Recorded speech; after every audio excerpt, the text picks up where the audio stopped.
Woo! Good morning and welcome back to Visit Fylde Coast. It's digger day, it's Thursday.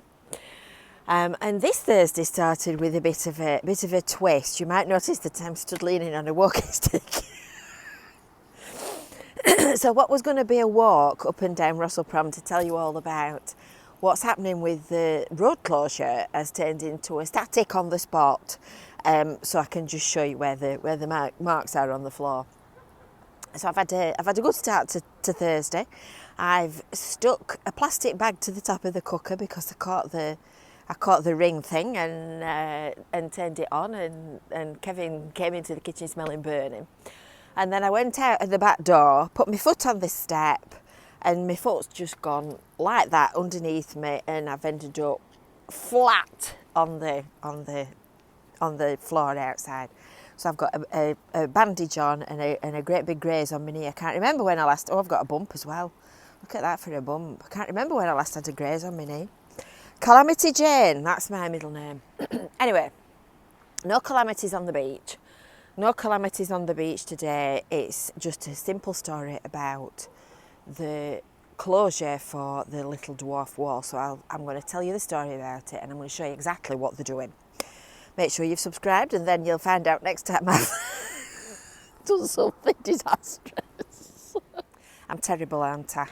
I don't know. I'm not fit to be let out. Anyway, back to the seafront. This is the lovely Rossall Prom, where you can, of course, park your car right at the edge of the beach and sit and watch the absolutely beautiful, amazing, gorgeous view in sunshine and foul weather.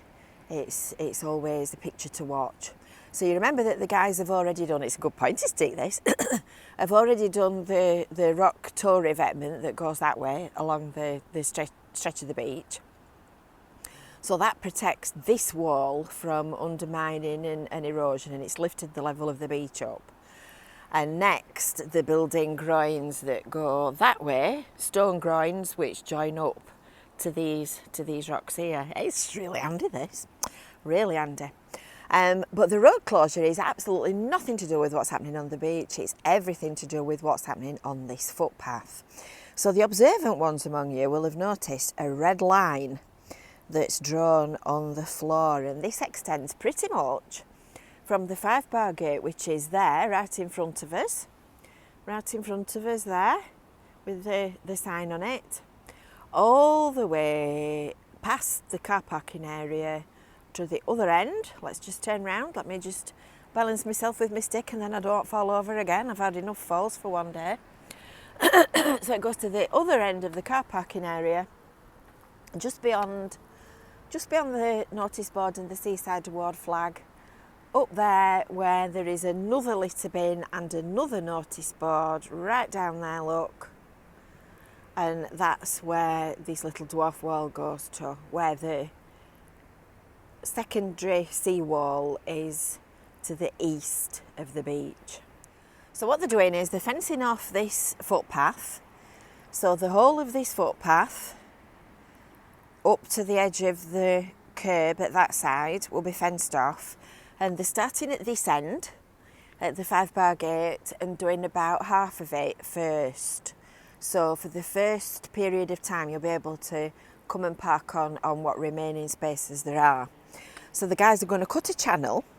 They're going to cut a channel where this red line is pretty much.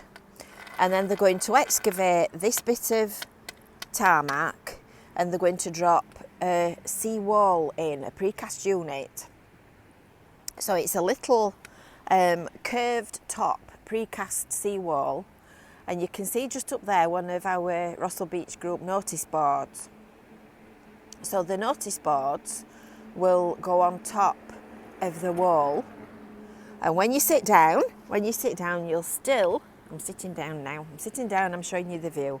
You'll still be able to see over the top of the wall, because the new one is going to be about 2 foot higher than the existing. So if that's a foot, let's see if we can do this without me falling off the bench. It's going to be about that much higher. It's going to be about that much higher than the existing. So it's literally just going to cover your view of that little bit of the beach.